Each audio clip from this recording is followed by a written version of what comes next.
টানা 25 দিন ধরে চলছে ইরানের সাথে ইসরায়েল ও যুক্তরাষ্ট্রের সংঘাত। এর মধ্যে তেহরানের পাল্টা হামলায় নাজেহাল তেল আবিব।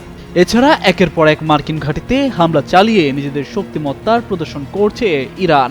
এমন পরিস্থিতির মধ্যেই মধ্যপ্রাচ্য থেকে সরানো হলো বিশ্বের বৃহত্তম মার্কিন রণতরী জেরাল্ড আর ফোর্ড। গেল সোমবার মধ্যপ্রাচ্যে যুদ্ধকালীন অভিযানে অংশ নেওয়া বিশ্বের বৃহত্তম মার্কিন বিমানবাহী রণতরী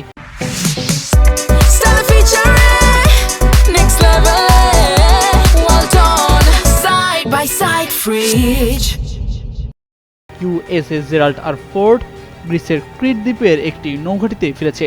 ফোর্ডকে সরিয়ে নেওয়ায় মধ্যপ্রাচ্যে মার্কিন সামরিক উপস্থিতিতে একটি বড় ধরনের শূন্যতা তৈরি হচ্ছে। গত ফেব্রুয়ারির শেষ দিকে ইরানের বিরুদ্ধে বড় ধরনের বিমান অভিযান শুরু করে যুক্তরাষ্ট্র ও ইসরায়েল।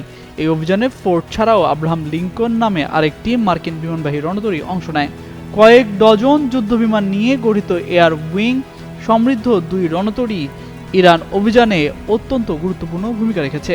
মার্কিন সামরিক বাহিনী জানিয়েছে, গত 12 মার্চ রণতরীটির লন্ড্রি রুমে লাগা আগুনে 2 জন নাবিক আহত হওয়ার পাশাপাশি জাহাজের অন্তত 100টি সজ্জা মারাত্মকভাবে ক্ষতিগ্রস্ত হয়েছে।